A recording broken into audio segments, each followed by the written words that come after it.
Welcome to this explainer. So I want you to picture the date, August 5th, 2026.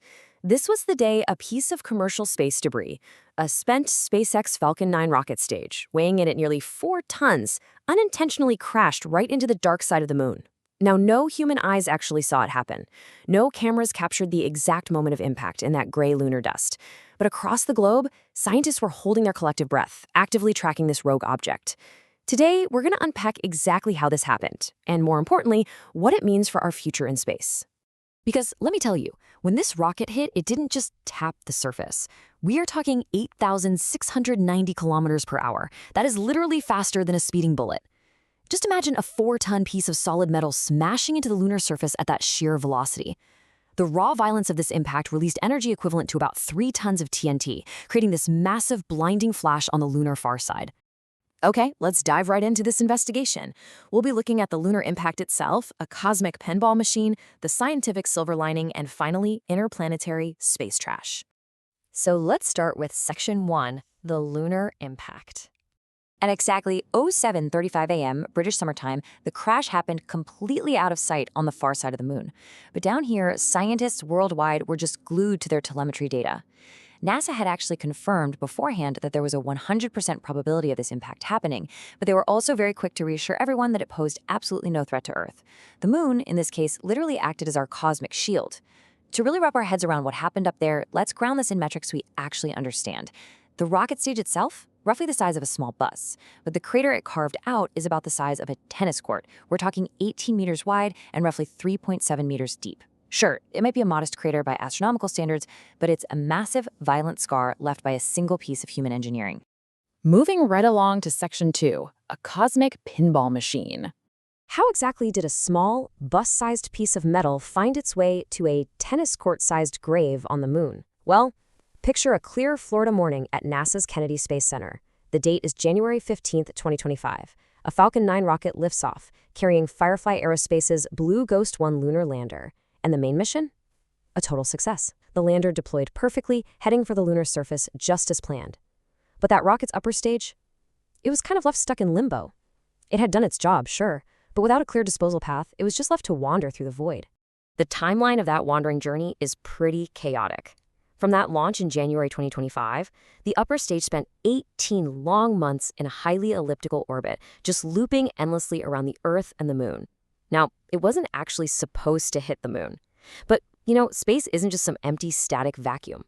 The gravitational dance of the Earth, the moon, and the sun, combined with the subtle but continuous push of solar radiation, acted like a literal cosmic pinball machine. It bounced the rocket's trajectory around until, as astronomer Bill Gray first flagged and confirmed, by the spring of 2026, its final fatal trajectory toward the lunar surface was locked in. Which brings us to Section 3, the scientific silver lining. Believe it or not, for scientists at NASA's Meteoroid Environments Office, this inevitable 100% probability crash wasn't a disaster at all. In fact, it was a planetary geology lottery win. Researchers rarely, if ever, get to witness an experiment of this scale where they already know all the starting variables. So how do you turn a crash into a win? Well, step 1.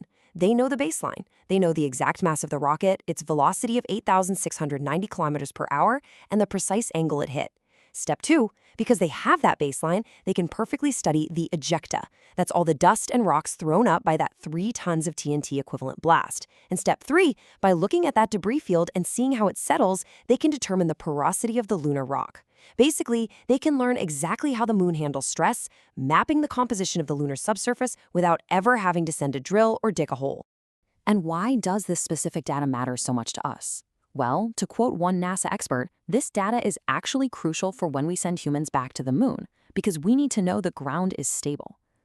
By analyzing the shockwave and the crater walls, scientists are gathering critical architectural data for the safety of future Artemis human missions. Think about it. A rogue piece of space junk just gave humanity a highly valuable, entirely free lesson in lunar structural engineering. Now, of course, ground-based telescopes here on Earth cannot see a tennis court-sized crater all the way on the moon. So right now, international orbiters are actively on a search and capture mission. NASA's Lunar Reconnaissance Orbiter is flying silently overhead, searching the area. South Korea's Danuri spacecraft is also diligently scanning the impact zone. In the coming days, we're expecting high-resolution images of this fresh, white scar contrasting against the gray lunar dust to be sent back to Earth. This is data that universities will be analyzing for the next decade. But beyond the fascinating science, as we look at this fresh crater, we really have to pause and ask a very uncomfortable question. Who is actually responsible? That leads us into Section 4, Interplanetary Space Trash. Let's not sugarcoat this reality. A commercial rocket just crashed into another celestial body. Now, SpaceX has clearly stated that the impact was completely unintentional, and they're actively working with NASA to discuss ways to prevent similar lunar impacts in the future. But the underlying reality this exposes, there is absolutely no space police. There's no centralized traffic control out there for derelict rocket stages. We basically operate under the Outer Space Treaty of 1967, which dictates that states are liable for damage caused by their space objects. But historically, that's usually applied to damage done here on Earth or to other active spacecraft in orbit. The Moon? It remains a massive legal gray area. Current international law provides minimal guidance. There's simply no law requiring a private company to cleanly deorbit a spent rocket into the Earth's oceans if it happens to miss the Moon. Which brings us to a frankly terrifying concept, Kessler syndrome. The formal definition is a scenario where space object density is high enough that collisions generate debris, which then leads to a cascading effect of more and more collisions. Critics are now loudly arguing that Kessler syndrome isn't just a threat for low Earth orbit anymore. Because of incidents exactly like this one, we are now actively polluting interplanetary space. Over 100 tons. That is the sheer volume of human-made debris already sitting on the lunar surface right now.